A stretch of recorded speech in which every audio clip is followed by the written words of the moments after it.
Welcome to the Redmond Historical Society Saturday Speaker Series. This is our last program of our season. The topic is the history of the Panama Hotel. I'm Laura Lee, the host for today's program. And with me are program committee members Margie Rockenbeck and Emma Rockenbeck. They will be helping take your questions later. Hey, Emma. Hi, Margie. Hi, Laura Lee. I'm Emma Rockenbeck, and this is Margie. We'll be monitoring the Q&A box for your questions at the end of Jan's presentation. For now, if you could just let us know if you can in fact see and hear us. Hover over the bottom of your screen to see the chat box and type a quick reply to let us know. To use the chat, click Chat at the bottom of your screen. You can then select who you would like to send the message to by clicking the drop down next to Type your message and press enter to send it. We'd also like to know how you heard about this program and who is listening with you today. And how many of you have heard about the Panama Hotel and Tea House in Seattle? Yes, Louis. Yes. All right, so the society would like to acknowledge that we are on the ancestral lands of the Coast Salish people, who continue to steward these lands and waters as they have since time immemorial. We recognize Washington's tribal and Native organizations, which actively create, shape, and contribute to our thriving communities. The Redmond Historical Society is committed to doing our part to engage with and amplify the voices of Native peoples and tribes. Now I'll hand it back to our Vice President, Laura Lee Bennett, for a few words about the Society. Laura Lee? All right. Thanks, Emma. Good morning again. I just wanted to update you on a couple of the Society's activities. We had a tote bag design contest as part of our membership drive. The theme was I Love Redmond Historical Society. And we have a winner. Her name is Elizabeth Beatty, and she actually sent us something from Charlotte, Virginia, which I thought was quite interesting. But she knew a lot about Redmond and a lot about the Historical Society. So we'll find out more about that when we contact her. And we will send you an image of the winning entry in our follow-up email to this program. And as many of you already know, we're now settled back into the old Redmond schoolhouse. Yay! And now able to welcome you for a visit to see our office and museum. Please call for an appointment sometime this summer or spring. Register on our webpage. That would be a great way to connect with us. And now I'd like to hand it over to Margie Rockenbeck, who will introduce today's program. Margie? Hello, everyone. The world-renowned Panama Hotel in Seattle could be our city's best-kept secret. It stands in the heart of old Japantown and has been showered with accolades and remembrances in literature and history. Today, our president And the lead for this program, John Oftebro, shares a conversation with the remarkable woman who is our guest today. They will set the scene for us and then take us on a tour of this historic building. Please welcome John Oftebro and Jan Johnson to today's program. So thanks, Margie. It's my pleasure to introduce Jan Johnson to you. Jan is a Washington native born in Olympia and grew up in the area before studying art at the Cornish School of Allied Arts. She continued her education in the University of Washington, studying the Arabic language to assist in her art studies. Jan moved to Italy and lived there for several years, where she continued to advance her skills as a fabric artist and fashion designer. And while there, developed her strong interest in history. Who wouldn't if you were living in Rome? So Jan returned to Seattle and bought the Panama Hotel from Takashi Hori in 1985, an artist and fashion designer turned historic preservationist. She is protecting and running the Panama Hotel, which was built in 1910. Jan will share her journey in the preservation and restoration and the importance of preserving going forward. So Jan, once we get this set up, let's hear about the scene of hearing the early Japantown in Seattle. What kind of prompt is that? Am I on here? Not quite. Get my you slides. have to prompt me to where you want me to say. Okay. So now, Jan, tell us about early Japantown here in Seattle. When I came back from Italy and was living down here, I met the Horis and I saw this building. And I thought when I was in Europe, I thought, how come we don't have any history? And so when I saw this building, I thought, we do have history, and it's this building. It's built with all old growth timbers. It was built by the first Asian architect in Seattle. He built it with 1910 power. It was before air conditioning was invented. So he figured out how to keep it cool when it was hot without the air conditioning, and how to maintain the heat when it was cold. And light, all the light. If the power went out today, it would be this light right now. And so it's a building into the future. Skipped right over all the nonsense, right off into the future. And I knew this was Japantown, but I didn't know what happened to it when I was growing up until I went to Europe and found out about the war. And so anyway, Mr. Hori, who I bought it from, stayed with me, and Catherine and Luda stayed with me. They were the housekeepers. They were interned when they were young girls, and they stayed with me as housekeepers. That was my standard for work ethic. And Mr. Hori was very strong in the hotel association. And I most recently, the last couple of years, found out about Mr. Fuji, who came here in the late 1800s at the age of 17, I believe, working with his dad in Tacoma on a dairy farm. And he saw the opportunities here. Japan was faltering at the time with their economy for the environment and the people there. So as all immigrants, they seek to find a new life. And he came and he saw the opportunity, and he started the Hotel Association. I think he was responsible for bringing about 500 people here. And they were doing the produce in the Kent Valley. They were doing the dairy farms. In 1926, there were huge dairy farms here. And the Pike Place Market, to get that produce up to the market. And I think it was eventually 200 hotels. And I think that Panama is the only one that's remaining that's original and still operating as a hotel. And Mr. Ota, who built the building, he bought the land. This is the only piece of land on this building on this land. He bought it in 1907 with the Alien Land Law. And it was Supreme Court Justice Phil Gibson that overturned this. He was the father of a friend of mine, which I also had no idea of until I started getting into this adventure of the Panama Hotel. but he overturned the Alien Land Law in 1952 so that Japanese Americans could purchase land. Mr. Horry bought it through, Mr. Oda bought the land through the Alien Land Law, but Mr. Horry, when he bought it, he would never have showed me his papers because he wasn't legal. Then I found out my dad wasn't legal in the country. So I thought, I'm glad they were both here. And they did what they did. This is a map of the hotel. This is, or the neighborhood. Prior to World War II, there was 8,500 families within a 5-block radius of the hotel.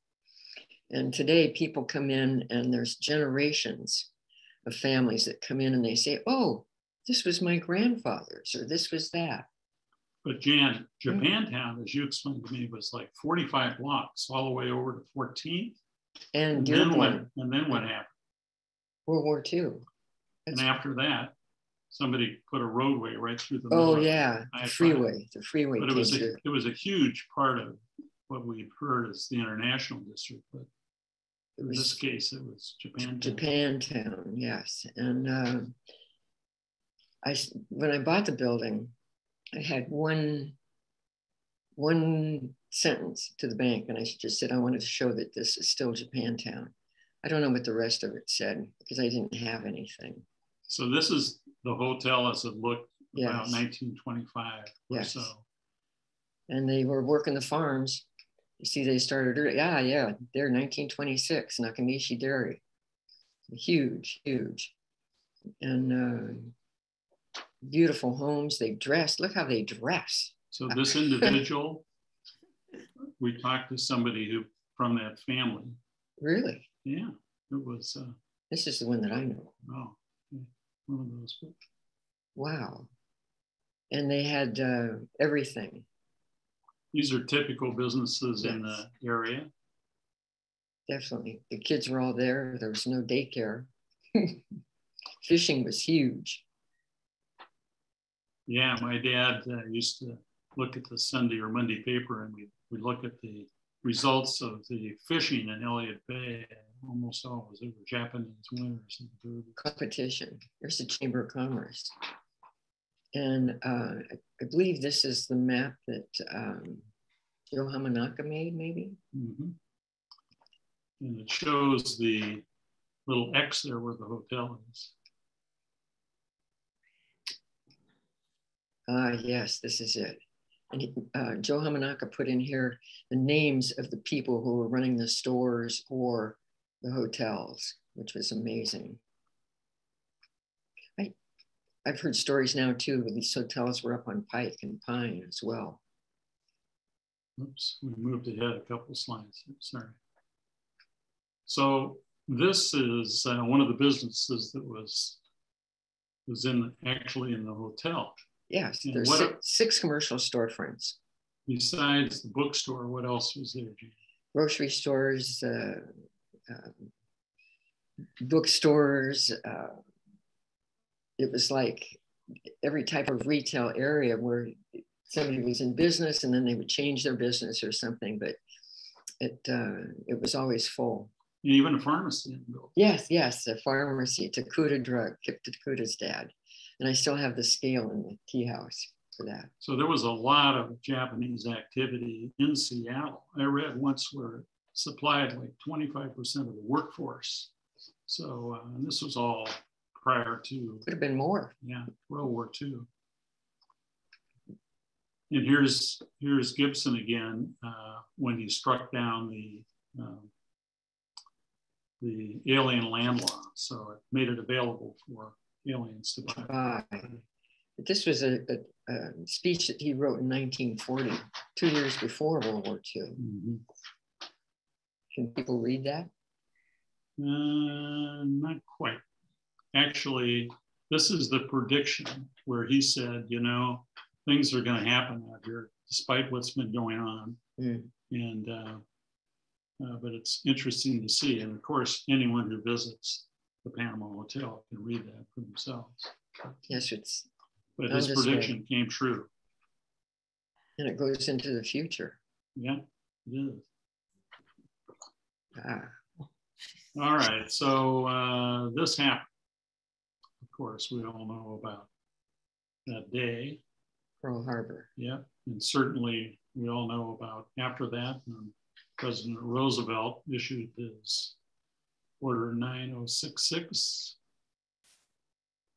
And it designated military areas, and it was up to the Army and other military folks to determine what was going to be safe and what wasn't.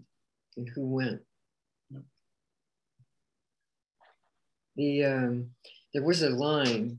So if, like, for instance, the bathhouse is the only remaining bathhouse in North America currently. And the Sano family was running it. But Eddie Sano, one of the sons, was working for the railroad in Spokane. He didn't go to camp because he was in Spokane. That was on the other side of the boundaries. And I'm currently I've been told what that boundary was, but I'm getting it. It was kind of right down the middle of the Cascades. Exactly, yeah, Oregon, that's what it was. Washington. And, but his mother and father and brother went. And then they came back after camp. They reopened the bathhouse. And then they closed it permanently. I think it was about 1962. And the bathhouse was really a cultural center for gathering, right? Yes, yes. The kids have stories about it, which are now older people, the elders, and they say how little it looks. But yeah, Mr. Horry said there was about 8 of them in the neighborhood, but that's where everybody went. Everybody. This paper was sitting on the trunk downstairs. It's the North American Times, which is currently the North American Post. And that's March 12th, 1942. And it says, "This is our last shot at writing." Over on the left-hand side, it says evacuation of Japanese due within 10 days. But that editorial, Bud Fouquet wrote that. And you see where he signed it for me in 2001 when I was opening the tea house. Oh. And that was a great project. So why don't I read this? I think it's kind of it's very pertinent. I'll not cry. You read it. Okay, this is our last shot in writing. Beginning tomorrow, the North American Times will no more be. Just how long, we do not know. But the final decision was reached when the United States Treasury Department this morning notified us that the Times must cease publication.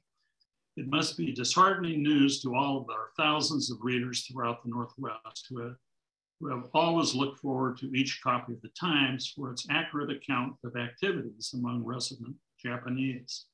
It's also disheartening to us that we, as much as we hated to see this come to an end, must suspend publication, especially in view of the fact that the Times, established in 1903, was the oldest Japanese language and English section family newspaper in the Northwest.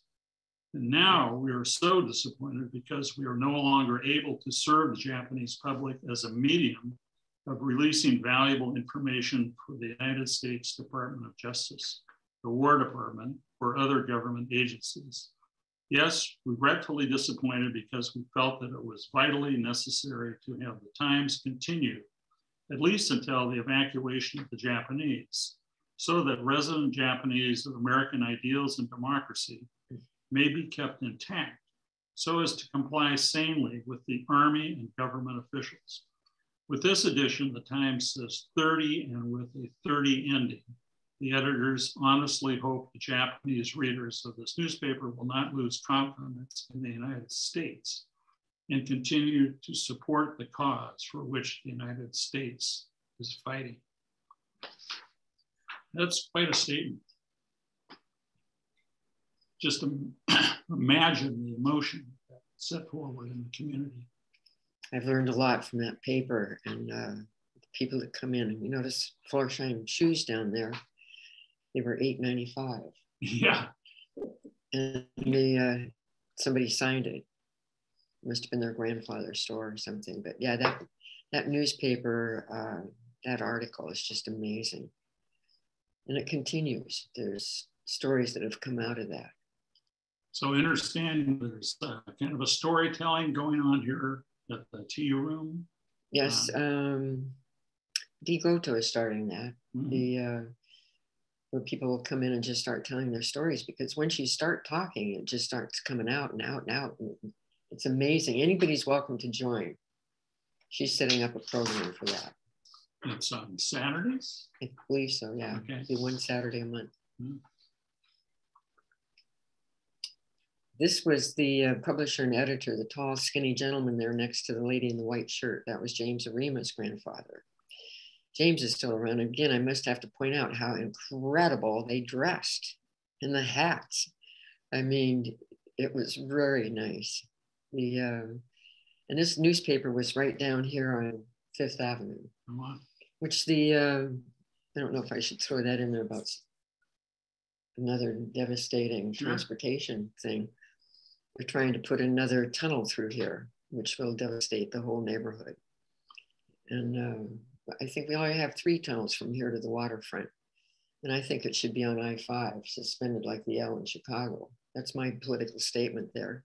All right. But that coming in here to do that, this would all be shut down, and what's not shut down will be knocked down. All right. Well, we'll talk more about that later. Thank you, John.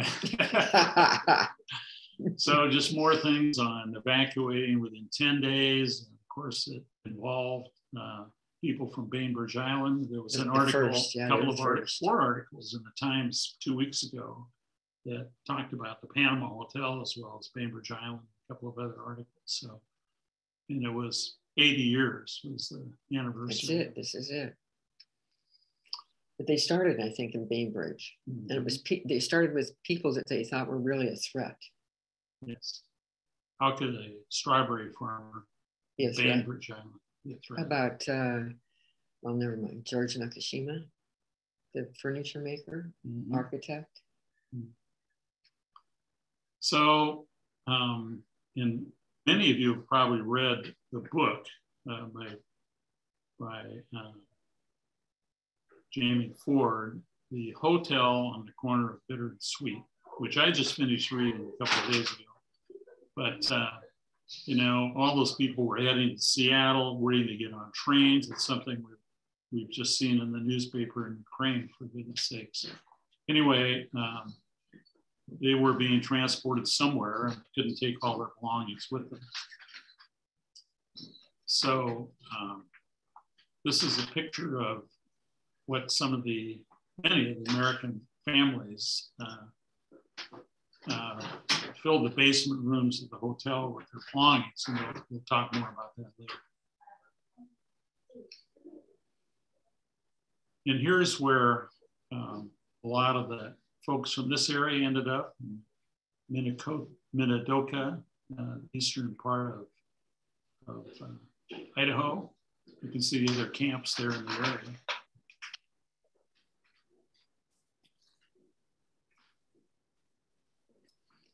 By the way, folks, I'm still working all the time here. This is a working hotel.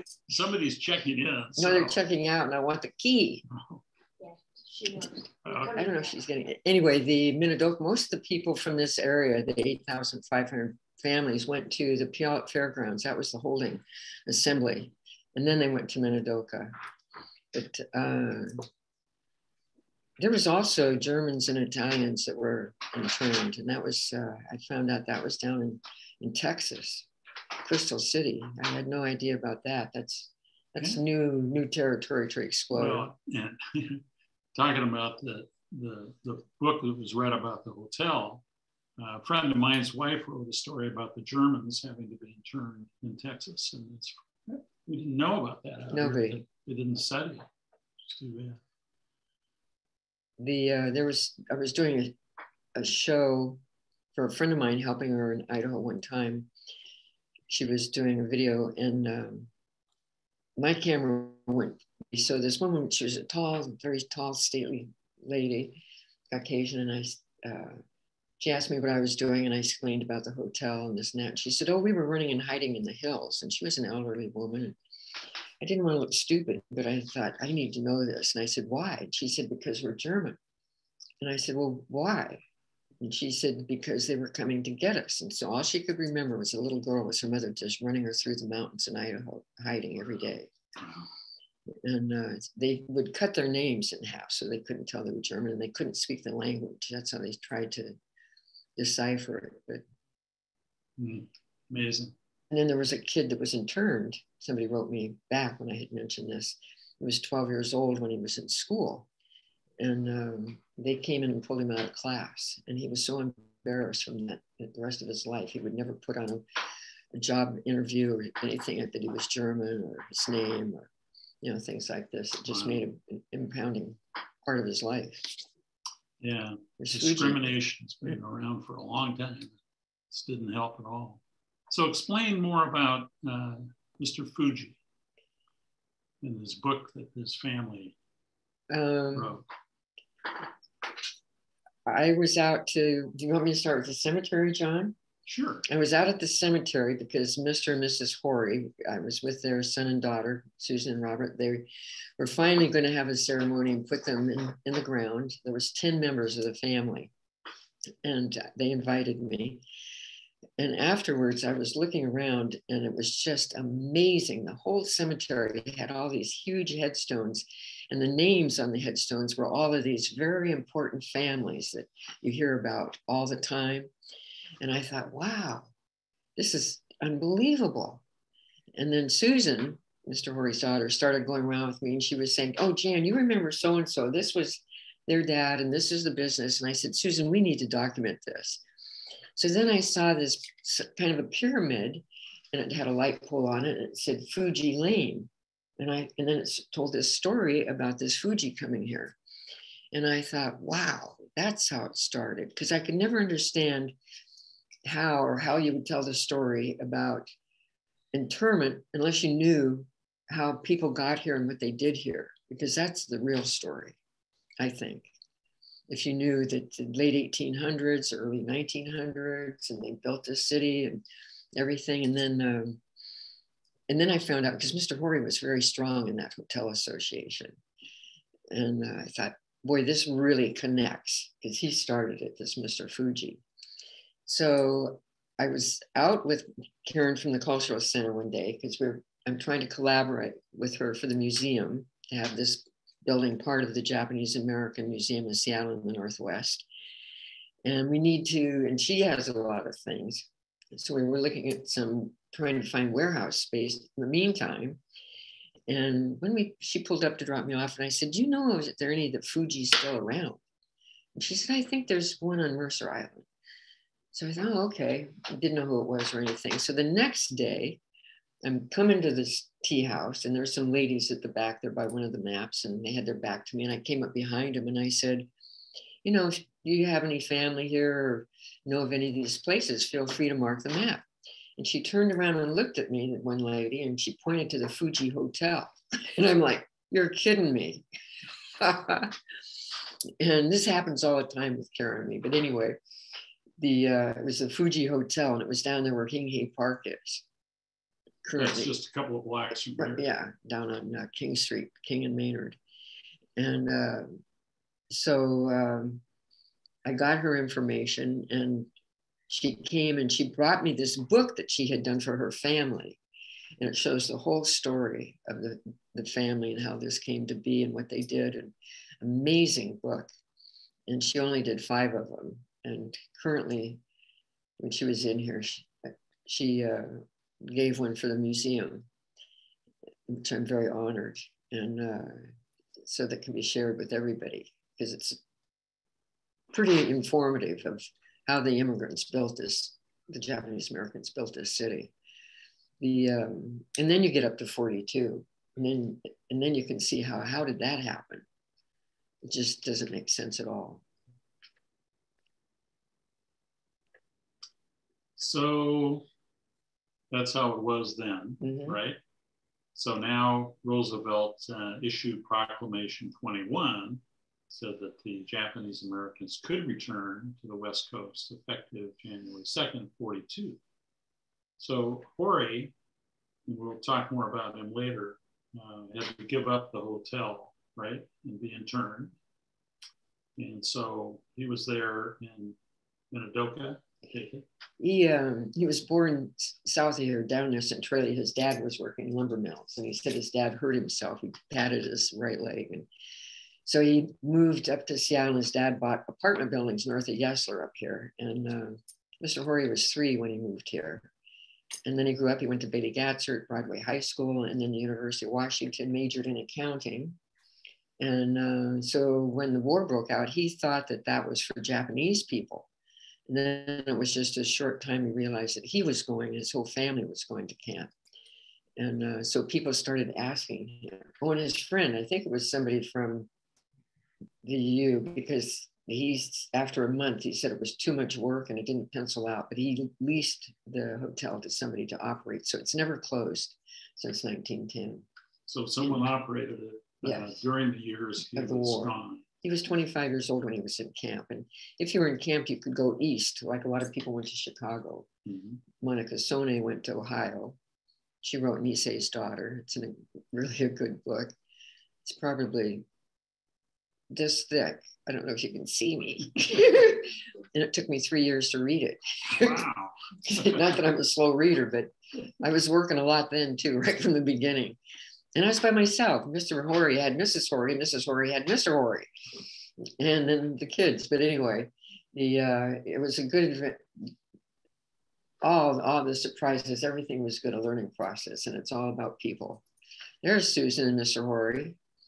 Susan's in California. She's an environmental attorney. She was just up here.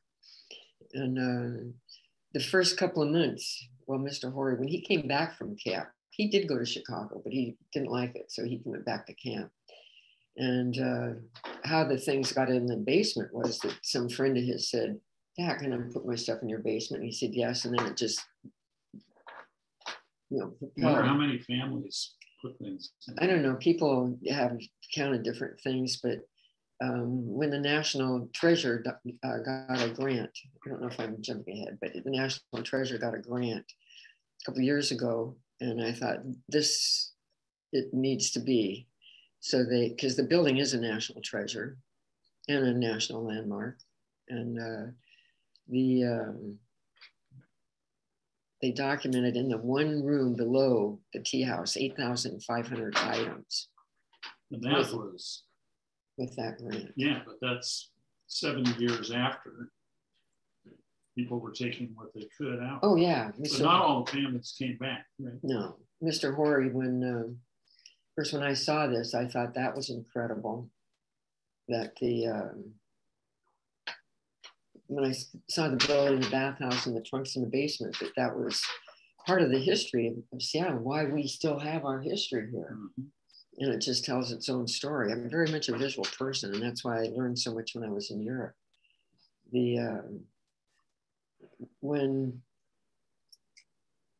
Excuse me, John, when you asked me a question, what was it about? Oh, I forgot already. Oh, yeah, here we go. But here's a good question. Yeah. When you came back from Italy, you came to Seattle. Yes. And how did you get interested in being here? Being here and working with tourists and so forth? Well, I was originally from West Seattle and grew up there, Beacon Hill, and it's sort of in the south end here. And I like this area. I mean, there's little fruit stands out here, and it's kind of European and stuff. And I was living in the building next door. It was a dead building. When I say dead building, it was shut down because of fire codes. Mm-hmm. I think in 62 or 72, the sprinkler system. And so I need to get the key. Oh, she's good. Okay, like we mentioned, it's an active hotel. Yeah. People are checking out after an evening. So some young people, and that's something else, young people are coming here because they want to learn about the history. I'm finding that very interesting. And I thought, finally, because I'm doing it for them, right? Yeah. Because it's a lot more interesting to be in it and experience it than it is to look at and read about it in a book that has no pictures. They don't even read books anymore, do they? They read their phone. The phone. It's not all on the phone. But anyway, Mr. Horry, he. But you were living nearby. Next door. It was an empty hotel. You came over here to work, or? I met the Horrys, and they were very kind to me and very accepting. And then periodically I'd see Mr. Horry out here, and he would show me something of the building or what he was working on, and then And I saw the windows had this incredible broadcloth on the windows, the fabric, and that was Mrs. Horry. She sewed. And so I became communicative with both of them at different periods of time. They were very kind. And then, what was it? I found it very strange that there was nothing in the neighborhood anymore, like retail, like urban planning. Because who did that one map for me? I asked him one time what was down there by the downtown. And he says, I don't know, Jan, you'd have to ask somebody who lived down there because everything we needed was within 2 blocks. I mean, imagine that today. How did we get so far away from that? There would be no emissions, no cars, no parking, no gas issues, and you'd be healthy for walking.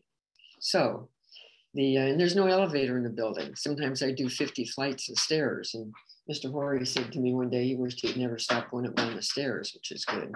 Am I talking? So anyway, Mr. Horry saw me on the street one day and he said, Jan, where have you been? And I said, oh, I think I'm going back to Italy, Mr. Horry. I had a foundation there and I understood it. And it's much easier to function. And so, because everything was on the street level when you'd walk out. And he said, oh, we're going to sell the building. And I thought, oh, no, there it goes. It'll be just another one of those, right? Which you see them every day popping up. And even down here, you see it. You don't know if it's from Lake City Way or where. And so I saw him again. I asked him what he wanted for it. And he told me, and I thought, I was still thinking in lira. Italy still had lira, and it was 1,800 lira to $1. But I don't, I've never been a bean counter. I just count on my ability to work. So I told him I wanted to buy the building. I saw him and he said, I'm sorry, Jan, I already have 7 bona fide offers. And I said, I don't care. I didn't know what that process was either. So then he worked with me and Mrs. Horry, they worked with me for, I don't know, a month or more, or 3 months or whatever it was, doing everything, the boiler room, the double hung doors, just how he did things. And now eventually you got the keys. Yeah. You want to see them? There they are. Oh my gosh. Yes. Those are the keys. Yeah. Those are just some of them. Right? Yeah. Those are some of them. And so when you were able to buy the hotel, what did you find? It was, I mean, it had been in the same state for quite a while. It's certainly not like it looks now, but. Well, it was fully occupied, 102 rooms, and Catherine and Ludus and I did daily housekeeping. And, but I wanted to upgrade it to more of a hotel like it was, so that people could learn more, and transitional, and it brought good business to the entire neighborhood. But you learned a lot in this process. Oh yeah. So this is a picture of your boiler room, and the day that you and I were down there, you were fixing a lever. Yeah. Steam was going everywhere, and it's like, how did you learn to do this? I mean, you become a pipe fitter and a plumber and electrician. Yes, yeah. And my grandfather was probably the oldest pipe fitter in the state one time in their union. But yeah, that's the new boiler. The old one was much more complicated. So as we walked around a couple of weeks ago, I found this plexiglass hole in the floor looking down into the basement. And we'll talk more about that later, but this was part of your idea to show off with people walking into the tea room. Kids love it. They get down there on their belly. And what's this? This is the 1910 cooler. When I started to upgrade or started to work on the tea house, it took me about 18 years. I never took a loan. Some people find that currently they found that astonishing that I didn't take a loan, but I would work and save my money and then put it into it, and then work and save my money and put it into it. This is an artist and fashion designer turned hotelier, or whatever I was. I don't know what you'd call me, custodian, plumber, electrician. But anyway, the building had so much to offer. So that piece into the hotel or to the basement, and then this piece is right in the bathroom. That Mr. Horry said that was stenciled on there from the day one, and you can see where it had been painted around and everything. So I just made a frame and put over it. It's over the toilet. Very artistic. and informative. Teaching, wash your hands. This is really a revival. Yeah. It really has been incredible what you've done. And Paul Horiguchi, that's a good installation. He brings in ancient Japanese music on those records, and that's in the tea house. It's an art installation of music. beautiful.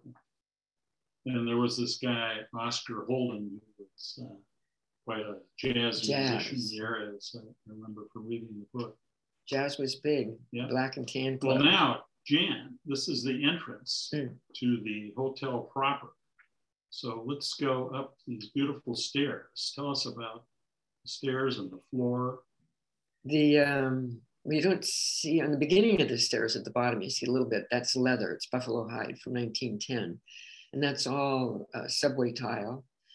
And you can see there's doors up at the top there. This is how Salvador Zaza collected heat or cold before you got into the hotel itself, because the hotel itself would maintain its own. So the architect had a double door set up in those days. And that's the mezzanine level, right? The first level you come to, it was the whole building was built by like a Buddhist church, temple. It was for the community.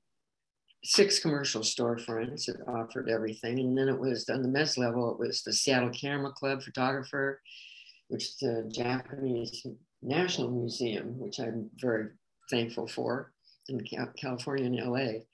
They did a retrospect on the Seattle Camera Club. Everybody should be familiar with that.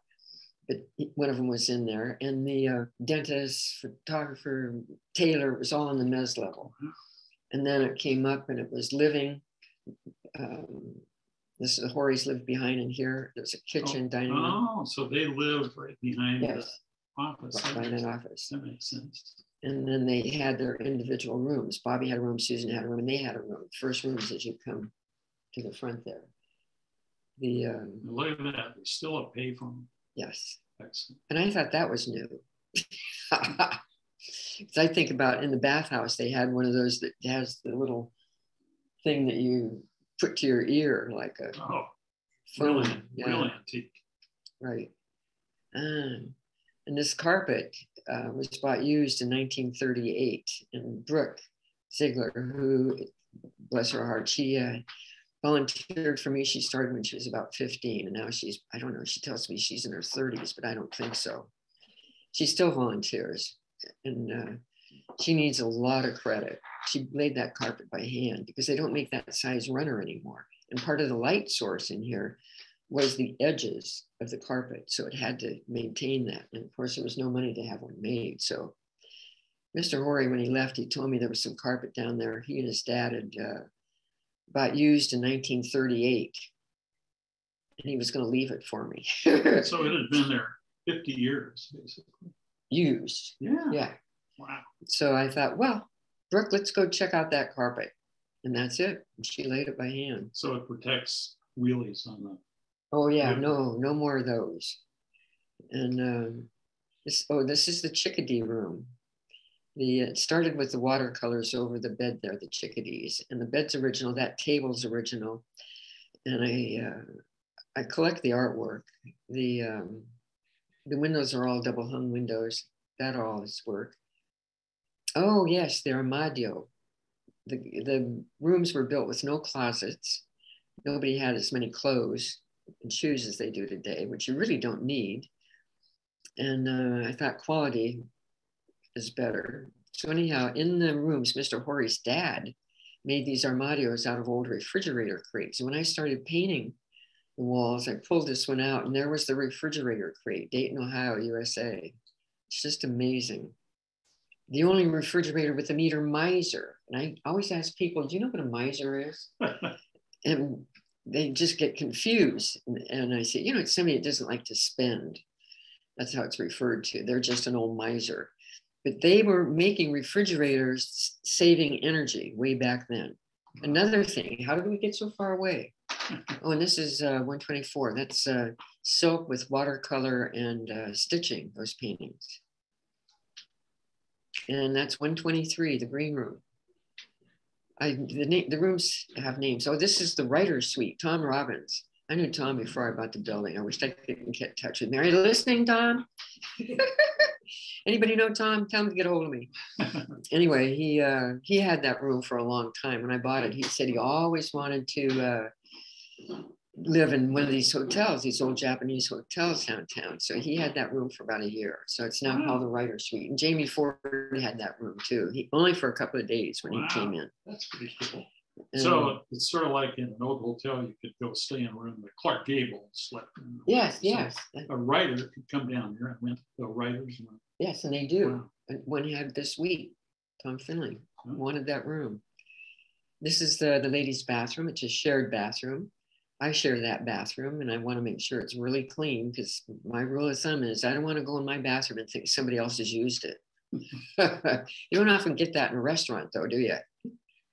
Anyway, this is the tea house, tea and coffee. I wanted to build it so everybody could come and learn.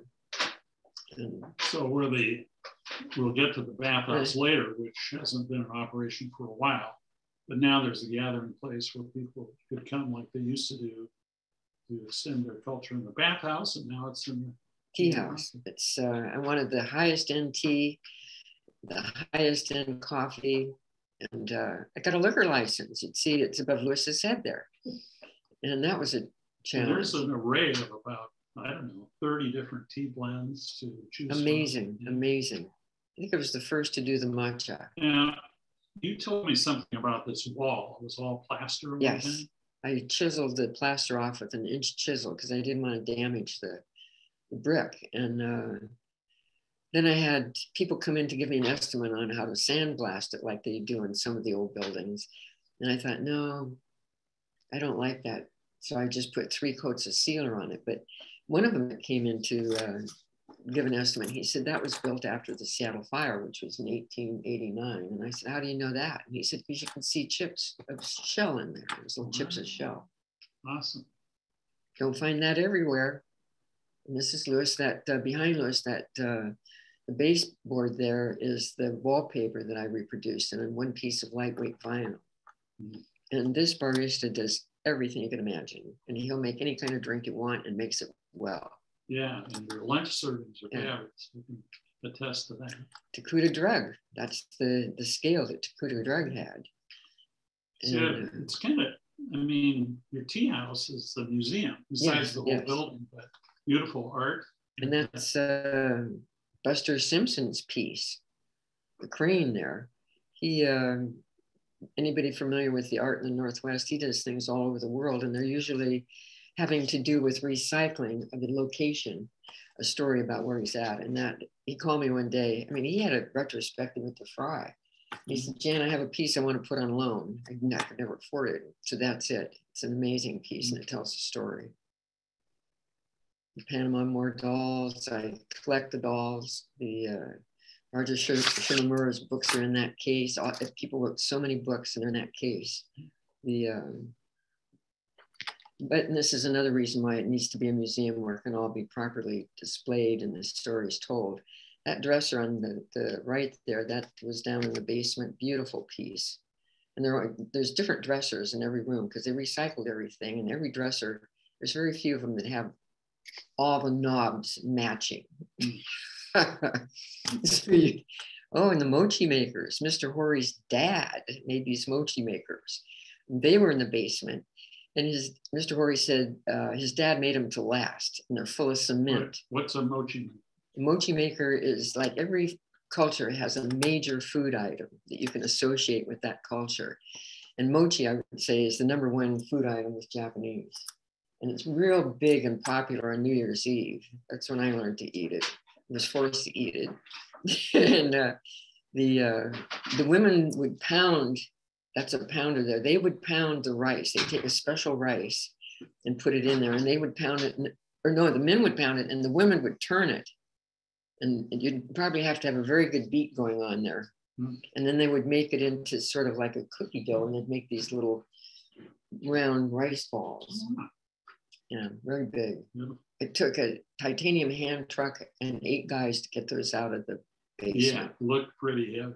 Yeah, they are lasting. All right, so now we're going to continue the tour and this is the entrance to America's last intact center. And Hashitate U, that was like a brand name. Mm-hmm. That was the name of it. And again, it was the hub of entertainment up until 63. Well, it did close during the war and then reopened. Oh, okay. And then it closed permanently in 63. So the yellow ring there is where the entrance is. Yes. On the side. And there's our historical society group waiting to use the bathhouse. That's pretty cool. We'll have to wait quite a while. But, great group of people. Love that photo. Yeah, and I mean, here's this nice floor and plenty of lockers for people to come down and put their things in. All those families still exist. The advertisements, those were original. The phone numbers were just 4 digits, and then as Seattle grew bigger, they added the prefixes, so you could tell where the location was. The blue one up there. Yeah, EA was east. And I love this because there's no P-traps in there. And I'm the plumber, and all the rooms have P-traps. And currently, the parts that are being made today are not the, how would you call it, the real hardcore made in America parts that last forever. And the same with the faucets. They don't last. Kind of parquet floor, tile, original, granite, and what are the tubs made out of? It's marble, and on the surface there on the edge is travertine. And I to this day I haven't figured out where they got that travertine. So this is men's side, right? And that's the women's. That's the women's. The wood protected the body, the bodies in there. And I understand women brought in a lot of babies with them, and the wood protected them from the pipes that kept it hot. All these families are local. The advertisements. Explain the basins. The basin was that you'd come in there, like you could sit on the little stools, and you would just scoop out of the hot tub there and put water on yourself, and then scrub all over, or scrub the kids, and then scoop more water out of the tub and rinse off, and then you could get in the bath. Okay. You had to be squeaky clean to get in there. Very hygienic. Yeah, and the floor, Salvador Zaza had just kind of subliminally sloped it. There's only one drain down there. Perfect. Never had a problem with that, ever. And the basement again. Oh, that, please put your use towels here. That's kind of universal all the time. So was there also a laundry down there? Yes, there was a laundry. Okay. So people who were staying in the hotel could... The whole community could use it. Oh, they didn't use it. Eddie Sano's mother was running it. Mm-hmm. Eddie told me his mother really worked hard. His dad would go off to Japan or something, but she stayed all the time, and she ran the laundry and the bathhouse. And people using the bathhouse in the community. But Eddie said that sign is still there. He said that his dad would make him run in the bathhouse and pick up all the towels because nobody would put them in the basket. Sounds like today. Yeah, it's one of those. All right, now we're going to take a tour into the dark basement. Mm-hmm. Many rooms where families stored literally thousands of pieces of belongings and furniture and what have you. It's changed a little bit, John, since the National Treasure, because I thought it was so important to have it documented and cataloged, and it's mapped. It's mapped out on the catalog. But what you saw there was a pool table. That and the balls, and there's a queue there, and one of the trunks, and then of course the baskets up in the left-hand corner. That's what was used as suitcases at the turn of the century. But every corner you go into is a story. Piles like this, and I believe that's the lights on that because that's the view from your plexiglass piece in the floor. There were like 6 rooms, something like that. One of them was a restaurant, you told me. Oh yeah, it was a sushi restaurant at one time. And this article here was Mr. Horry and his brother. Mr. Horry's on the right there. His brother's on the left. And they would get permission to come out of camp to check on things all the time. Unescorted, which was quite amazing. And I don't think I think at one time he said nobody ever checked the passes. So they just left and came back. And things were fine. Checking on his mother's things. Lots of other little goodies in here that were important. Yeah. And then there was a civil defense shelter at one time too. Right. I think that was the Cold War. Gee, Gee, nice set of how skis. about that? We won't go there. No. Nope. Oh, the skis, yeah. And then these are some of the maps that were down there. That was pretty interesting.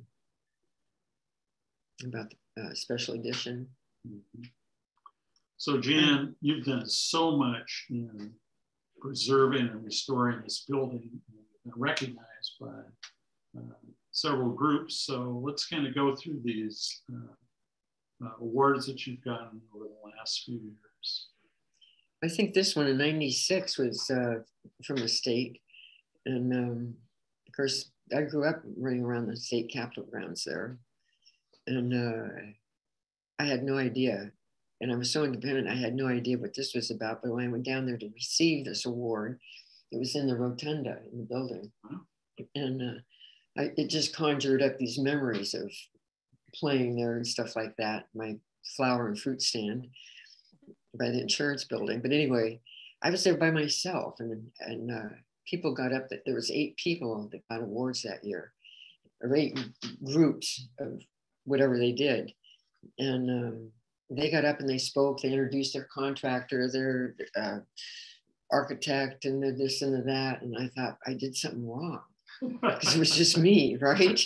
You were all those people. Yeah, and so I got up there, and I was kind of felt embarrassed, sort of, and I was tearing up, and I just wished my family was there, and I just said thank you very much and left. Wow. Kind of made me cry, but it is an emotional process, the whole thing. This was when I finally got the plaque. That took years of my life. When I first got the building, I applied because I wanted to save the bathhouse and save the building. I thought it was too important. Nobody in Seattle was interested. They thought it should have been torn down and made into a parking lot or subsidized low-income housing or something. And I thought, no, they don't get it. So I thought, I don't have time to waste because I'm working in the building, right? So I just called up the Japanese American National Museum in LA, and they were up here in a heartbeat. And then they came up, I don't know, 3 times or something. They came up with Ralph Applebaum, who did the Holocaust Museum. He did the Internment Museum in LA. And they wanted everything. And I thought, no, it happened in Seattle. It happened they in wanted to take your stuff. They wanted to take everything out of the basement and bring it to LA. Oh my God. And I thought, it happened in Seattle. This is the people that built Seattle. It's their story. It needs to stay in Seattle in the Panama Hotel. So this is why I want to do the museum here, so that it stays here and it's all learned here. So anyway, and there's so much of it. And every day there's something coming up. Yesterday there was one. But so anyhow, I got that plaque. They said, don't put it outside because it might get ripped off. It's all brass. But it says it's one of 2 of the bathhouses. As I understand now, the other one was in California and it's not in existence anymore. So this is the last one left in North America of its original state. That's beautiful. And it should be used again. Everybody wants it in use. Here we go. All right, so now we get the National Treasure Award. This was the group that came in and inventoried everything. Yes. That was a big one, the National Treasure. It's in their brochure. Should I show the brochure? Oh, sure. Hand it to me. Thanks. Yeah. So this brochure, the National Treasure has, and Panama is back here. Oh, there we go. It shows a lot of them. I'm not sure today, currently, how many national treasures there are. Isn't the Statue of Liberty one? It's a national treasure. So, wow, that is awesome. Yeah. So there's another bucket list for everybody to do at least national treasures. And they can start right here in Seattle. And the landmark status is the same as Mount Rainier National Park. That was another thing I thought when I got that, I wasn't getting anything, that landmark status. And I thought, that's really weird. And finally, I saw it on a list, and then it comes right under Mount Rainier National Park. And I thought, everybody in the United States owns that. If they find out it's just a single woman that owns the Panama Hotel, they're going to take it back. I mean, this is how young and naive I was. And I thought, I'm not going to say anything. I'm not going to ask where the plaque is. I'm not going to say anything. But then it finally came, and that was it. I was very happy. And it's in the cafe, sitting on Ludus's trunk, which was her father's trunk originally. I discovered that. He had a place in Wrangell, Alaska. So tell us about what other businesses are still. This is Bill Gaylord's gallery, and he came in. That was the first space we finished. I just took everything out, and we finished the floors, and it's beautiful in there, and highly desirable. Bill is an architect, so and this is one of the nicest shows that's been there. He's had great shows, but Michelle Kamada, her show has been very successful, and it's still there. People ask, they call and ask if it's still there, so it's settled good traffic. And another tenant is, he called up one day, and his name was Spike Mafford, and I said, "You mean Mike Spafford?" And he said, "No, it's Spike Mafford." Said, "Mike is my dad." But I knew about Mike Spafford because he was a major Seattle public art artist. And so anyhow, Spike, I gave him a studio, and he has been documenting things like when we started getting riots and things here, broken windows and stuff, and boarding up. I had so many things in my windows, and they were all valuable, dolls and the original things from. So, but where you boarded this up to provide safety during the riots in 20? I'm putting education out there. Yeah, and I've seen people just standing there. They take pictures and they read it. Yeah, it's a lot of education. I thought there's opportunity behind change. And I put out the Nihomachi in Japantown. A lot of people in the neighborhood didn't even know it was Nihomachi. Now they know. And that was my my letter when I bought it to say, I'm going to show that this is still Japantown. And it says it right there. That's Salvador Zaza on the left there. And then Mrs. Horia on the right of Salvador Zaza. He graduated from the University of Oregon, I think in 1907 or something. I don't know, somewhere in there. But he majored in mining engineering because architecture was the subject.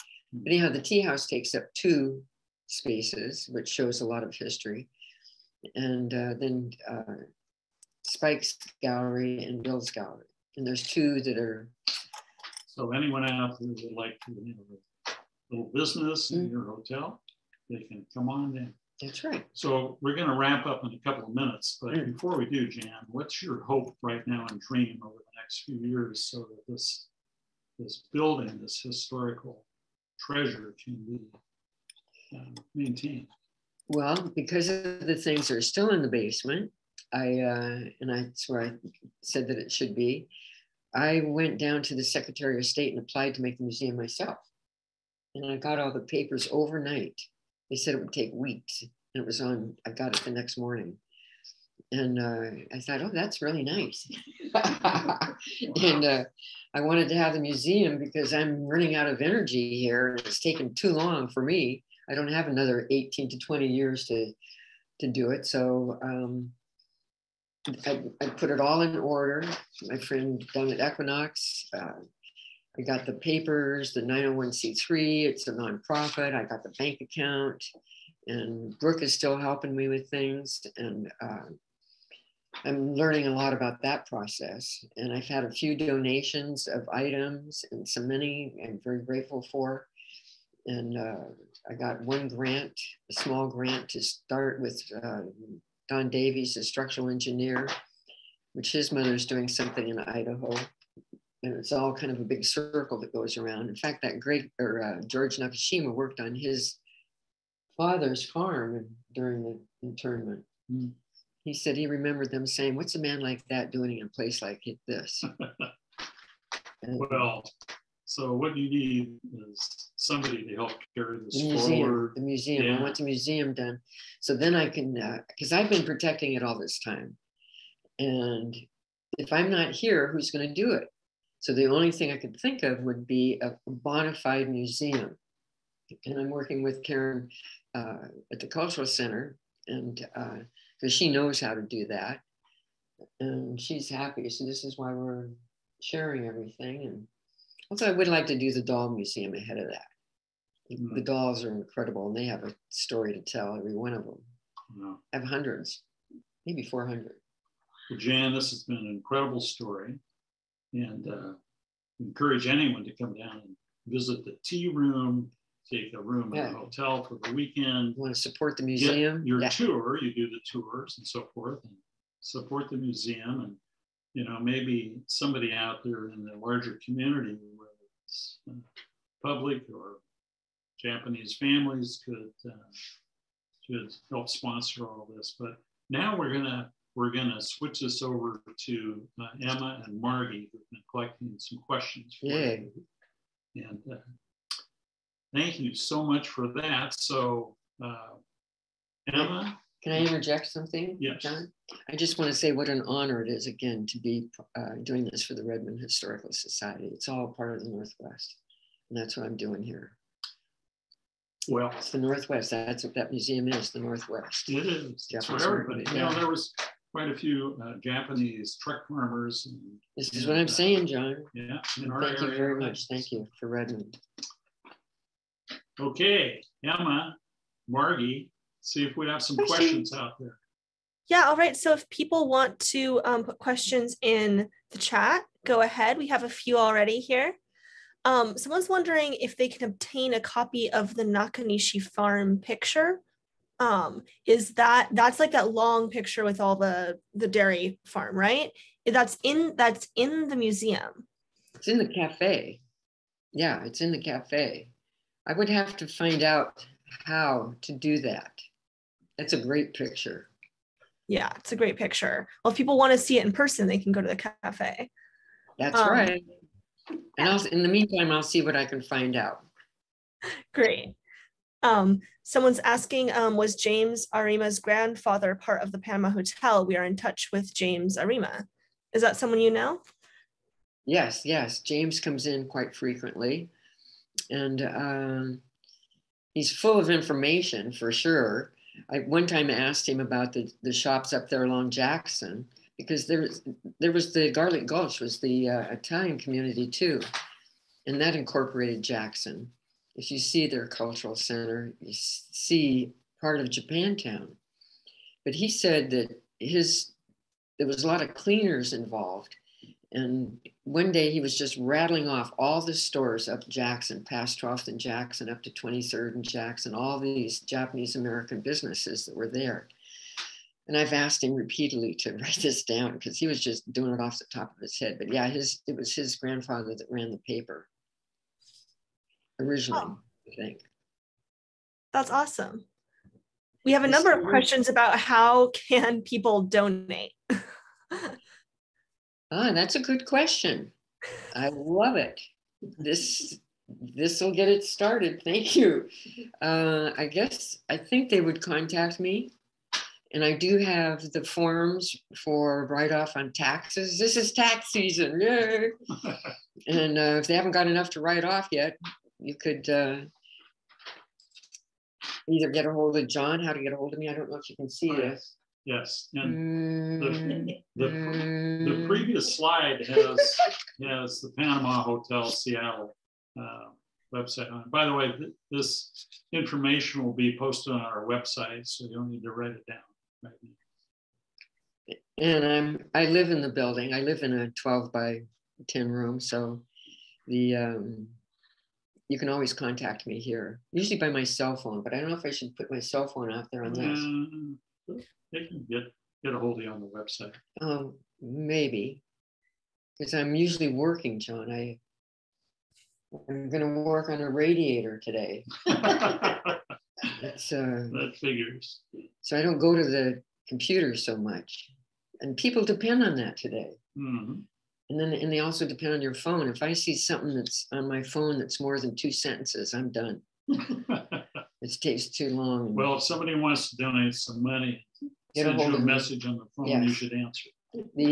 It'll go directly to the bank, and because there is a bank, it's Heritage Bank is the one that has it, and they would know it's a special account for this, the nonprofit. Okay, that's great. Okay, there's a nonprofit.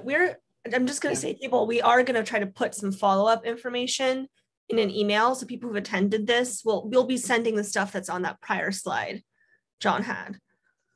Thank you.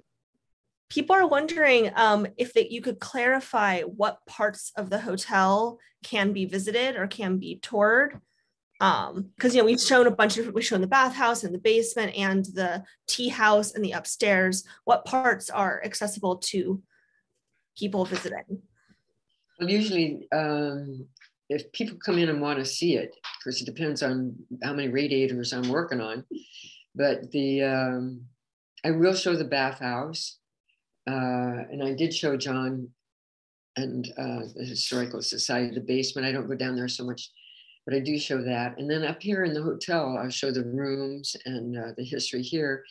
And I have bags, like a bag lady of history that, like that book from the Fuji family, and newspaper articles and high school albums from Minidoka, and newspapers from San Jose. And I mean, just all kinds of information, which should be in the museum. And sometimes, depending on who it is and how I feel about it, my energy level, I'll pull it out and do it all. So it just depends. But usually it would be good to have a tour set up. I'm working on have somebody now to contact or to do tours. I'm working with her. So is there like a potential donation for the tour that would go into your fundraising? Oh yeah, that's what I put it all in. Everything I've ever made, I put into this building. That's how I kept it going. Fantastic. Any other question?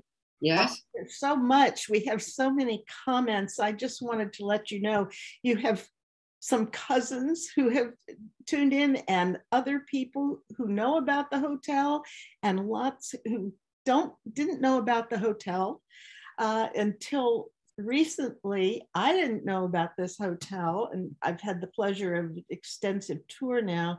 So I want to join these other people in saying thank you to you. And what an incredible accomplishment is. I mean, we haven't even seen the half of it today in terms of what you have physically done yourself. It's the most amazing story I can imagine. But we have lots of people who want to come and they have questions like, how many rooms are available for renting these days? No, I don't count. so there are something, and I a linen or something, and I think, oh, this would go with that carpet maybe, or I like all the handwork dresser things. And I remember one of my tailors, Star, she came in one day and she said, you shouldn't have this out here on a dresser. You should put glass over it or something. I mean, just incredible handwork. And of course, it all depends on the rooms. I don't know. I just keep doing more and more. So do you have some people who rent on a regular basis? Not very much. Okay. Usually it's, I'm doing Airbnb right now, and I don't have a lot of staffing because I want to do the museum. That's priority for me now. And so I'm working to try and do that. So I don't want to be doing laundry every day, all day long. Just to give a picture of what we have seen you do, on one day, which I assume was typical, you were doing hotel business, you were giving us a tour, you were hosting a book signing, managing your staff, and so forth, and the work just goes on and on. Everybody is just thanking you and wishing that you would accomplish your goals. We do have one question here. Have you thought about seeing if this place could be named like a national park? I believe the Klondike building is a national park. It is a national landmark. It's a national landmark, but I'm talking about like a national park. Oh, I don't know. It would be a landmark. It would be a historic site, not. National Historic Site. Is that what you're saying? Yeah, I'm not sure what the designation is, but it wouldn't be a park. That's for wilderness. Oh, okay. Not enough trees. Yeah. You're all dead. But the building is built so Yeah. that they didn't chop down a lot of trees. I mean, all the daylight you see in here is all natural. This is, I think, is really important. And like I said, the shared bathrooms, because somewhere down the road you won't have enough water. And so this is really an SRO, right? What you call a single room occupancy, I guess, because the working men, when they were here, when they came, they did live in the hotels. And so people who are thinking of coming here need to know that there's no elevator, and you get plenty of workout going up the stairs, and the bathrooms are down the hall. Mm-hmm. There may be a sink in your room, but the bathrooms are And the shower, shared. and they're separate. There's 3 floors. There's just a couple people. I mean, I help people all the time when there's somebody that really needs help. And so there's that. But people are traveling with less luggage, which is wonderful. And there is a laundry room here, so they could do their laundry if they're staying that period of time. But the no elevator, that's great. I used to go to a gym, and I just took 2 hours out of my day and went to the gym. I was paying somebody. Now people pay me, and I get my work done here all day long, and I don't have to go. I love it. And you are in great shape.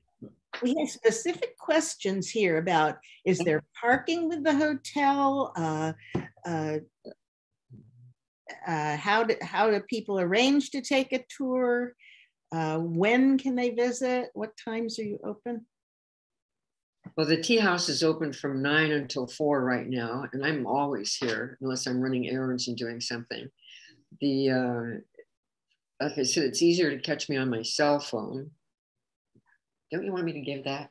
Yes. Sure. And we'll put it on what we send out. Okay. But tell us. Because, Follow-up email. We can send that out. Okay. But I'm here, just tours. I am starting to organize them in the group. Like if somebody wants to come in and there's just 2 of them. Well, I would rather have 10, say, for instance. And the thing that happens when you do the tours, if there's 10 and you get people together and you see different responses from people, and that's also a plus.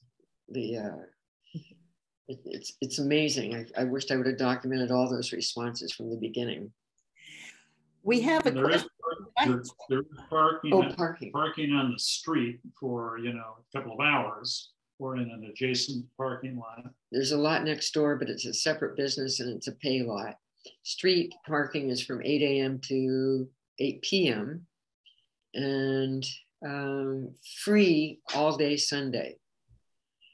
But then if you're coming down here and there happens to be a game, it's a little more difficult, but you can find parking. I do.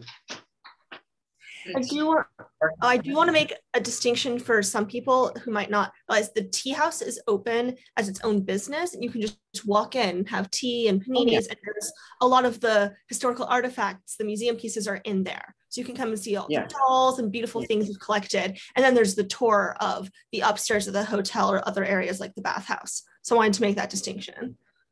Yes. The tea house is open 9 to 5. I like it when the door is open because it's more inviting, and I like the fresh air. We have a couple more questions, and then that'll be all. Somebody is asking, what about the Maneki restaurant? Does that mean anything to you? I don't know what. Maneki was the oldest Japanese restaurant in Seattle, and originally it was up on 6th Avenue, and then it moved into the NP Hotel, and then they redid the NP Hotel and they kept it. Ozo was in there, and now Jean runs it. And then when the pandemic came, of course, she boarded it up and closed it, but they still serve out the door. I don't think that she's open. It's boarded up and they just food to go, I think. And we have another question, very basic one. Why is it called the Panama Hotel? Has it always had that name? What's going on? It's simple. Every port or every harbor in the world was celebrating when the Panama Canal was being built, because it was cutting off half of the world in trade, right? And you didn't have to go around the Cape with the product, and people were trading. And I could go on about history about that. But anyway, the Panama Canal, when was it finished? 1914. But it was such a big deal. And there were so many Japanese traders here. I think it was Takahashi, what was his name down here, where Foster White Gallery is. He had that whole building, it was huge. But he had trading all over the world. And so, and it's only 2 blocks away. His place was only 2 blocks away. And so it was named after the Panama Canal trade. Seattle was a big port. And when I did the tea house, everybody wanted to know what I was going to call the tea house. And I said, well, it's the Panama Hotel Tea and Coffee. Why reinvent it? And it's symbolic of the Panama Canal and this city being a major port. Kind of. Like we have one more question. I think we've covered all that we've received. We do have one. What was the original source of funding for the restoration efforts? You remember? You. You're looking at her. The only thing I took a loan was when I bought the building for the down payment, but that was pretty interesting. I don't know if you want to mention that. I had 5 things that were working against me. I was unemployed, single, female, Caucasian, and had no credit. And I was going to the bank and nobody would talk to me. And I thought, well, they just don't know how important this is. And what did I know? And I just knew what I had to do. So I kept going. And finally somebody said, tell them what you want to do and see what they say. And I said, I went into the bank and he said, what do you want? Nice protocol. And I said, I want to buy the Panama Hotel. And he said, do they want to sell to you? And he just looked me up and down like that. And I said, yeah. And he said, well, fill out these papers and bring them back in 2 days. I brought him back the next day saying that I wanted to show this, sell Japantown. And he just checked it all off. He didn't look at everything because I had nothing. And he said, you must be special. And I said, why? And he said, because for the last 14 years, there's people knocking down the door to buy that building and they sold it to you. So my ability to get the building was based on Mr. Horry's belief in me to keep running the building and take care of it. That is a wonderful place to end. John? Well, Jan, this has just been an excellent presentation. Thank you so much for that. And also to Emma, Laura Lee, and Margie for helping put this whole program together. Amazing what you did. Yeah. So Laura Lee, we'll turn it over to you. All right then. One thing, if anybody comes from this, that comes down to the hotel and wants to see anything, I will make sure you get the special. See a lot of good materials. Great. Oh, good. Mention the Redmond Historical Society. Hey. Yes. Thank you, John, Jan, and Margie, and Emma for participation in making this wonderful program happen. And thank you all for joining us today. If you have questions or feedback, you can write to manager@redmondhistoricalsociety.org, and our manager, Holly, will be responding to you. Please join us again in September, so the Saturday speaker series will resume. Stay tuned for updates this summer. And meanwhile, check out our walking tours in May, June, August, and September. And we also plan to be at Derby Days in July 8, 9. So check you there. Keep in touch with us on our Facebook page. Visit our website, redmondhistoricalsociety.org, where you'll find more information about how to visit our display space and our upcoming walking tours and more. Thank you again, all. We hope to see you again soon. Until next time, take care. Bye-bye. Bye now. So long.